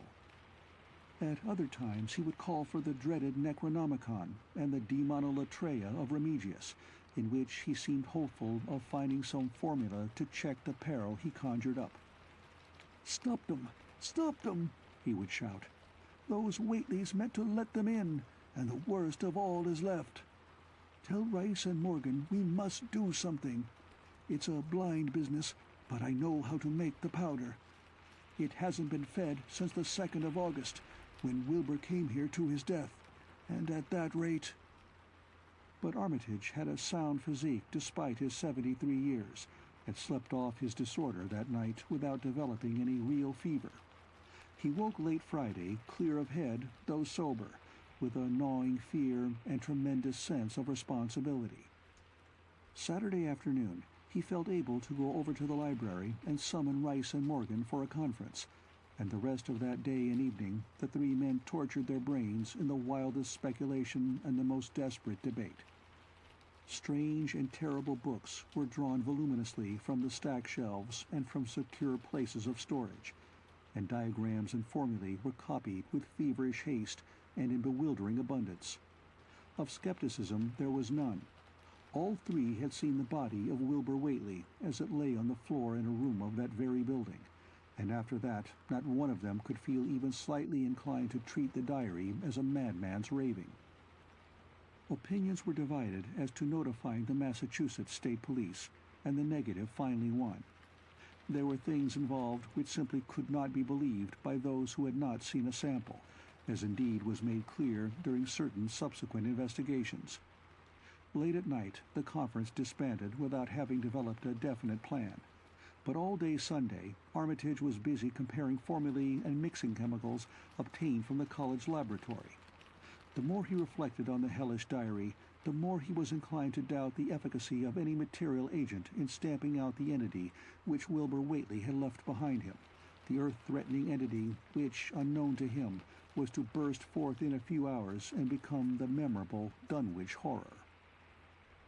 Monday was a repetition of Sunday with Dr. Armitage, for the task at hand required an infinity of research and experiment. Further consultations of the monstrous diary brought about various changes of plan, and he knew that even in the end a large amount of uncertainty must remain. By Tuesday he had a definite line of action mapped out, and believed he would try a trip to Dunwich within a week. Then on Wednesday the great shock came. Tucked obscurely away in a corner of the Arkham Advertiser was a facetious little item from the Associated Press, telling what a record-breaking monster the bootleg whiskey of Dunwich had raised up. Armitage, half stunned, could only telephone for Rice and Morgan. Far into the night they discussed, and the next day was a whirlwind of preparation on the part of them all. Armitage knew he would be meddling with terrible powers, yet saw that there was no other way to annul the deeper and more malign meddling which others had done before him. 9. Friday morning, Armitage, Rice, and Morgan set out by motor for Dunwich, arriving at the village about 1 in the afternoon. The day was pleasant, but even in the brightest sunlight, a kind of quiet dread and portent seemed to hover about the strangely domed hills and the deep, shadowy ravines of the stricken region. Now and then, on some mountain top, a gaunt circle of stones could be glimpsed against the sky. From the air of hushed fright at Osborne's store, they knew something hideous had happened, and soon learned of the annihilation of the Elmer Fry house and family. Throughout that afternoon, they rode around Dunwich, questioning the natives concerning all that had occurred, and seeing for themselves with rising pangs of horror the drear Fry ruins with their lingering traces of the tarry stickiness, the blasphemous tracks in the Fry yard, the wounded Seth Bishop cattle, and the enormous swaths of disturbed vegetation in various places. The trail up and down Sentinel Hill seemed to Armitage of almost cataclysmic significance, and he looked long at the sinister, altar-like stone on the summit. At length, the visitors, apprised of a party of state police which had come from Aylesbury that morning in response to the first telephone reports of the Fry tragedy, decided to seek out the officers and compare notes as far as practicable. This, however, they found more easily planned than performed, since no sign of the party could be found in any direction. There had been 5 of them in a car, but now the car stood empty near the ruins in the Fry yard. The natives, all of whom had talked with the policeman, seemed at first as perplexed as Armitage and his companions. Then old Sam Hutchins thought of something and turned pale, nudging Fred Farr and pointing to the dank, deep hollow that yawned close by. "God," he gasped, "I telled 'em not ter go down into the glen, and I never thought nobody'd do it with them tracks and that smell and the whippoorwills a-screechin' down thar in the dark o' noonday." A cold shudder ran through the natives and visitors alike, and every ear seemed strained in a kind of instinctive, unconscious listening. Armitage, now that he had actually come upon the horror and its monstrous work, trembled with the responsibility he felt to be his. Night would soon fall, and it was then that the mountainous blasphemy lumbered upon its eldritch course. Negotium perambulans in tenebris. The old librarian rehearsed the formulae he had memorized, and clutched the paper containing the alternative ones he had not memorized. He saw that his electric flashlight was in working order. Rice, beside him, took from a valise a metal sprayer of the sort used in combating insects, whilst Morgan uncased the big game rifle on which he relied despite his colleague's warnings that no material weapon would be of help. Armitage, having read the hideous diary, knew painfully well what kind of a manifestation to expect, but he did not add to the fright of the Dunwich people by giving any hints or clues. He hoped that it might be conquered without any revelation to the world of the monstrous thing it had escaped. As the shadows gathered, the natives commenced to disperse homeward, anxious to bar themselves indoors, despite the present evidence that all human locks and bolts were useless before a force that could bend trees and crush houses when it chose. They shook their heads at the visitors' plan to stand guard at the Fry ruins near the glen, and as they left, had little expectancy of ever seeing the watchers again. There were rumblings under the hills that night, and the whippoorwills piped threateningly. Once in a while, a wind, sweeping up out of Cold Spring Glen, would bring a touch of ineffable fetor to the heavy night air. Such a fetor as all three of the watchers had smelled once before, when they stood above a dying thing that had passed for 15 years and a half as a human being. But the looked-for terror did not appear. Whatever was down there in the glen was biding its time, and Armitage told his colleagues it would be suicidal to try to attack it in the dark.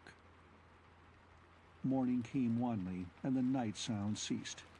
It was a gray, bleak day, with now and then a drizzle of rain, and heavier clouds seemed to be piling themselves up beyond the hills to the northwest. The men from Arkham were undecided what to do. Seeking shelter from the increasing rainfall beneath one of the few undestroyed Fry outbuildings, they debated the wisdom of waiting, or of taking the aggressive and going down into the glen in quest of their nameless, monstrous quarry. The downpour waxed in heaviness, and distant peals of thunder sounded from far horizons. Sheet lightning shimmered, and then a forky bolt flashed near at hand, as if descending into the accursed glen itself. The sky grew very dark, and the watchers hoped that the storm would prove a short, sharp one, followed by clear weather. It was still gruesomely dark when, not much over an hour later, a confused babble of voices sounded down the road. Another moment brought to view a frightened group of more than a dozen men, running, shouting, and even whimpering hysterically. Someone in the lead began sobbing out words, and the Arkham men started violently when those words developed a coherent form. "Oh, my God, the voice choked out. "It's a-going again, and this time by day. It's out and a-moving this very minute, and only the Lord knows when it'll be on us all." The speaker panted into silence, but another took up his message.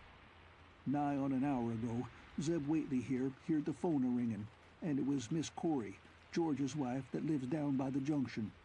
She says the hired boy Luther was out driving in the cows from the storm arter the big bolt, when he sees all the trees a-bending at the mouth of the glen, opposite side ter this, and smelt the same awful smell like he smelt when he found the big tracks last Monday morning. And he says, there was a swishin', lappin' sound, more nor what the bending trees and bushes could make. And all on a sudden, the trees along the rud begun to get pushed one side, and they was a awful stompin' and splashin' in the mud. But mind you, Luther he didn't see nothing at all, only just the bending trees and underbrush. Then, fur ahead, where Bishop's Brook goes under the rud, he heard a awful creaking and strainin' on the bridge, and says he could tell the sound of wood a-startin' to crack and split. And all the whiles he never see a thing, only them trees and bushes a-bending. And when the swishin' sound got very fur off, on the rud towards Wizard Waitley's and Sentinel Hill, Luther, he had the guts ter step up where he heard it fust and look at the ground. It was all mud and water, and the sky was dark, and the rain was wiping out all tracks about as fast as could be. But beginning at the glen mouth, where the trees bed moved, they was still some of them awful prints, big as barrels, like he seen Monday." At this point, the first excited speaker interrupted. "But that ain't the trouble now. That was only the start. Zeb here was calling folks up, and everybody was a-listening in when a call from Seth Bishop's cut in. His housekeeper, Sally, was carrying on fit to kill. She just see the trees a-bending beside the rud, and says they was a kind of mushy sound, like a elephant puffin' and treadin', a-headin' for the house. Then she up and spoke sudden of a fearful smell, and says her boy Chancey was a-screamin' as how was just like what he smelt up to the Waitley ruins Monday morning, and the dogs was all barkin' and whining awful. And then she let out a turrible yell, and says the shed down the rud had just caved in, like the storm had blowed it over, Only the wind wa'n't strong enough to do that. Everybody was a-listening, and you could hear lots of folks on the wire a-gasping. All to once, Sally, she yelled again, and says the front yard picket fence bed just crumpled up, though they wa'n't no sign of what done it. Then everybody on the line could hear Chansey and old Seth Bishop a-yelling too, and Sally was shrieking out that something heavy had struck the house. Not lightning nor nothing, but something heavy agin the front that kept a-launching itself again and again, though you couldn't see nothing out the front winders. And then, lines of fright deepened on every face, and Armitage, shaken as he was, had barely poise enough to prompt the speaker. And then Sally, she yelled out, "Oh, help, the house is a-caving in." And on the wire we could hear a terrible crashing and a hull flock a-screaming, just like when Elmer Fry's place was took, only wuss. The man paused, and another of the crowd spoke. "That's all. Not a sound nor squeak over the phone arter that. Just still like. We that heard it got out Fords and wagons and rounded up as many able-bodied menfolks as we could get at Corey's place, and come up here to see what you thought best to do. Not but what I think it's the Lord's judgment for our iniquities that no mortal can ever set aside." Armitage saw that the time for positive action had come, and spoke decisively to the faltering group of frightened rustics. "We must follow it, boys." He made his voice as reassuring as possible. "I believe there's a chance of putting it out of business. You men know that those Waitleys were wizards. Well, this thing is a thing of wizardry, and must be put down by the same means. I've seen Wilbur Waitley's diary, and read some of the strange old books he used to read, and I think I know the right kind of spell to recite to make the thing fade away. Of course, one can't be sure, but we can always take a chance. It's invisible. I knew it would be. But there's a powder in this long-distance sprayer that might make it show up for a second. Later on, we'll try it. It's a frightful thing to have alive, but it isn't as bad as what Wilbur would have let in if he'd lived longer. You'll never know what the world has escaped. Now we've only this one thing to fight, and it can't multiply. It can, though, do a lot of harm, so we mustn't hesitate to rid the community of it. We must follow it, and the way to begin is to go to the place that has just been wrecked. Let somebody lead the way. I don't know your roads very well, but I've an idea there might be a shorter cut across lots. How about it?" The men shuffled about a moment, and then Earl Sawyer spoke softly, pointing with a grimy finger through the steadily lessening rain. "I guess you can get to Seth Bishop's quickest by cutting across the lower medder here, wading the brook at the low place, and climbing through Carrier's mowing and the timber lot beyond. That comes out on the upper rud, mighty nigh Seth's, a leetle t'other side." Armitage, with Rice and Morgan, started to walk in the direction indicated, and most of the natives followed slowly. The sky was growing lighter, and there were signs that the storm had worn itself away. When Armitage inadvertently took a wrong direction, Joe Osborne warned him and walked ahead to show the right one. Courage and confidence were mounting, though the twilight of the almost perpendicular wooded hill which lay toward the end of their shortcut, and among whose fantastic ancient trees they had to scramble as if up a ladder, put these qualities to a severe test. At length they emerged on a muddy road to find the sun coming out. They were a little beyond the Seth Bishop place, but bent trees and hideously unmistakable tracks showed what had passed by. Only a few moments were consumed in surveying the ruins just around the bend. It was the Fry incident all over again, and nothing dead or living was found in either of the collapsed shells, which had been the Bishop house and barn. No one cared to remain there amidst the stench and tarry stickiness, but all turned instinctively to the line of horrible prints leading on toward the wrecked Waitley farmhouse and the altar-crowned slopes of Sentinel Hill. As the men passed the site of Wilbur Waitley's abode, they shuddered visibly, and seemed again to mix hesitancy with their zeal. It was no joke tracking down something as big as a house that one could not see, but that had all the vicious malevolence of a demon. Opposite the base of Sentinel Hill, the tracks left the road, and there was a fresh bending and matting visible along the broad swath marking the monster's former route to and from the summit. Armitage produced a pocket telescope of considerable power and scanned the steep green side of the hill. Then he handed the instrument to Morgan, whose sight was keener. After a moment of gazing, Morgan cried out sharply, passing the glass to Earl Sawyer and indicating a certain spot on the slope with his finger. Sawyer, as clumsy as most non-users of optical devices are, fumbled a while, but eventually focused the lenses with Armitage's aid. When he did so, his cry was less restrained than Morgan's had been. "God almighty, the grass and bushes is a-moving. It's a-going up, slow-like, creeping up to the top this minute. Heaven only knows what fur." Then the germ of panic seemed to spread among the seekers. It was one thing to chase the nameless entity, but quite another to find it. Spells might be all right, but suppose they weren't. Voices began questioning Armitage about what he knew of the thing, and no reply seemed quite to satisfy. Everyone seemed to feel himself in close proximity to phases of nature and of being utterly forbidden, and wholly outside the sane experience of mankind. 10. In the end, the three men from Arkham, old, white-bearded Dr. Armitage, stocky, iron-gray Professor Rice, and lean, youngish Dr. Morgan, ascended the mountain alone. After much patient instruction regarding its focusing and use, they left the telescope with the frightened group that remained in the road. And as they climbed, they were watched closely by those among whom the glass was passed around.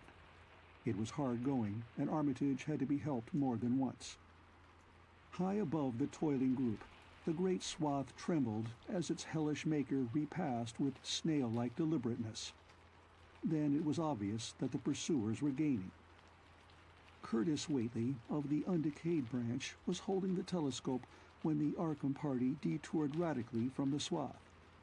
He told the crowd that the men were evidently trying to get to a subordinate peak which overlooked the swath at a point considerably ahead of where the shrubbery was now bending.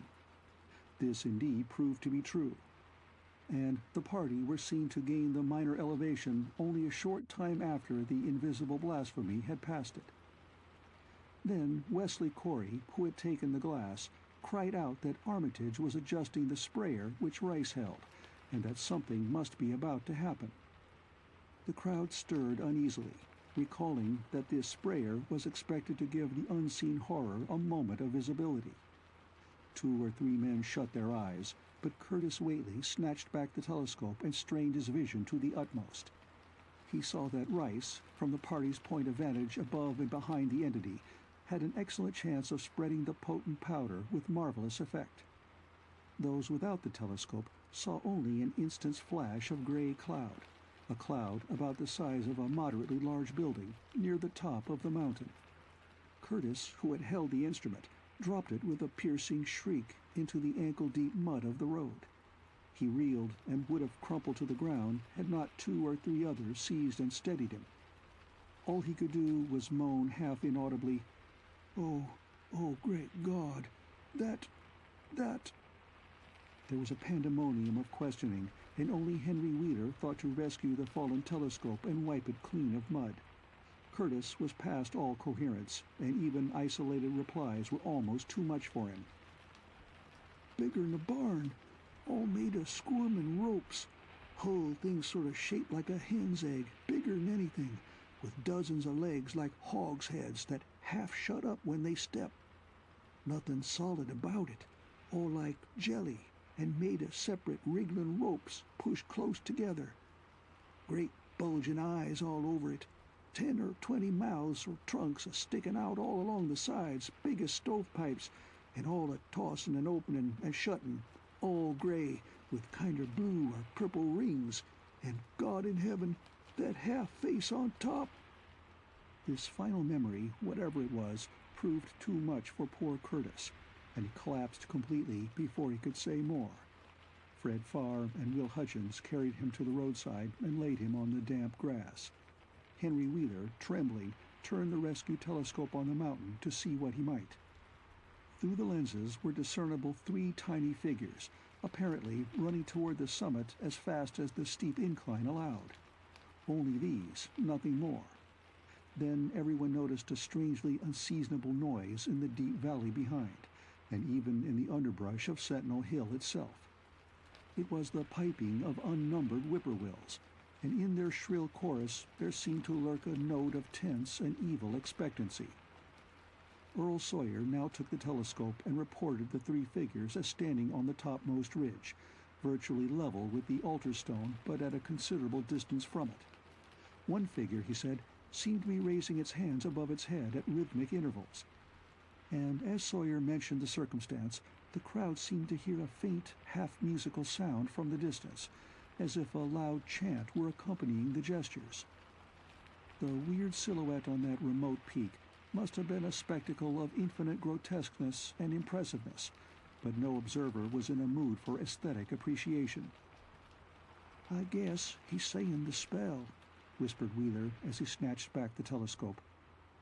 The whippoorwills were piping wildly, and in a singularly curious, irregular rhythm, quite unlike that of the visible ritual. Suddenly, the sunshine seemed to lessen without the intervention of any discernible cloud. It was a very peculiar phenomenon, and was plainly marked by all. A rumbling sound seemed brewing beneath the hills, mixed strangely with a concordant rumbling, which clearly came from the sky. Lightning flashed aloft, and the wondering crowd looked in vain for the portents of storm. The chanting of the men from Arkham now became unmistakable, and Wheeler saw through the glass that they were all raising their arms in the rhythmic incantation. From some farmhouse far away came the frantic barking of dogs. The change in the quality of the daylight increased, and the crowd gazed about the horizon in wonder. A purplish darkness, born of nothing more than a spectral deepening of the sky's blue, pressed down upon the rumbling hills. Then the lightning flashed again, somewhat brighter than before, and the crowd fancied that it had showed a certain mistiness around the altar stone on the distant height. No one, however, had been using the telescope at that instant. The whippoorwills continued their irregular pulsation, and the men of Dunwich braced themselves tensely against some imponderable menace with which the atmosphere seemed surcharged. Without warning came those deep, cracked, raucous vocal sounds which will never leave the memory of the stricken group who heard them. Not from any human throat were they born, for the organs of man can yield no such acoustic perversions. Rather, one would have said they came from the pit itself, had not their source been so unmistakably the altar stone on the peak. It is almost erroneous to call them sounds at all, since so much of their ghastly, infra-bass timbre spoke to dim seats of consciousness and terror far subtler than the ear. Yet one must do so, since their form was indisputably, though vaguely, that of half-articulate words. They were loud as the rumblings and the thunder above which they echoed, yet did they come from no visible being. And because imagination might suggest a conjectural source in the world of non-visible beings, the huddled crowd at the mountain's base huddled still closer, and winced as if in expectation of a blow. Yugnai, Thufknaga, Yog Sototh, rang the hideous croaking out of space. Yabthink, Yeheya, Nugurkudele. The speaking impulse seemed to falter here, as if some frightful psychic struggle were going on. Henry Wheeler strained his eye at the telescope, but saw only the three grotesquely silhouetted human figures on the peak, all moving their arms furiously in strange gestures as their incantation drew near its culmination. From what black wells of acherontic fear or feeling, from what unplumbed gulfs of extra-cosmic consciousness or obscure, long-latent heredity were those half-articulate thunder-croakings drawn? Presently they began to gather renewed force and coherence as they grew in stark, utter, ultimate frenzy. Ya, yaha, ya,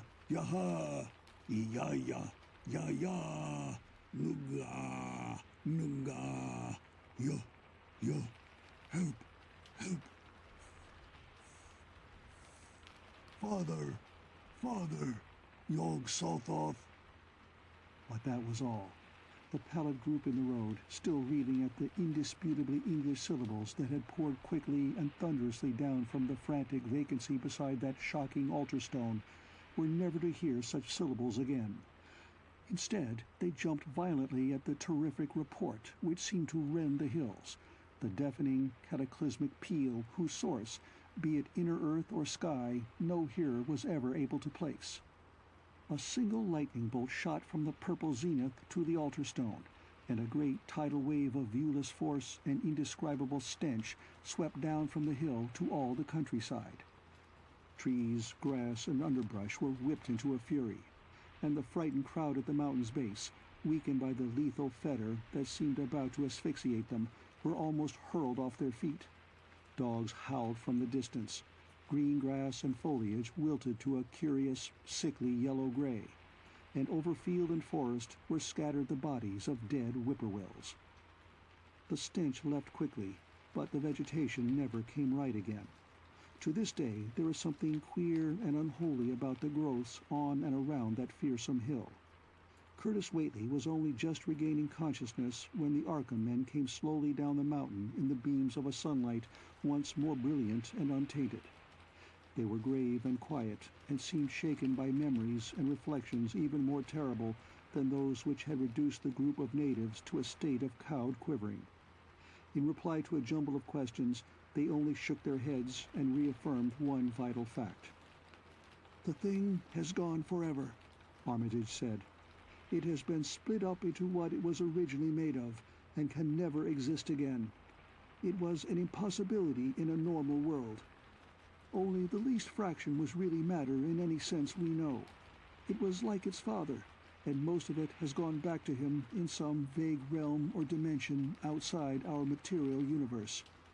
Some vague abyss out of which only the most accursed rites of human blasphemy could ever have called him for a moment on the hills."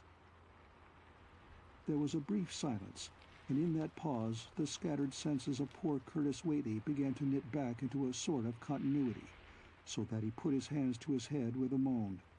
Memory seemed to pick itself up where it had left off, and the horror of the sight that had prostrated him burst in upon him again. Oh my God, that half-face on top of it, that face with the red eyes and crinkly albino hair and no chin, like the Waitleys.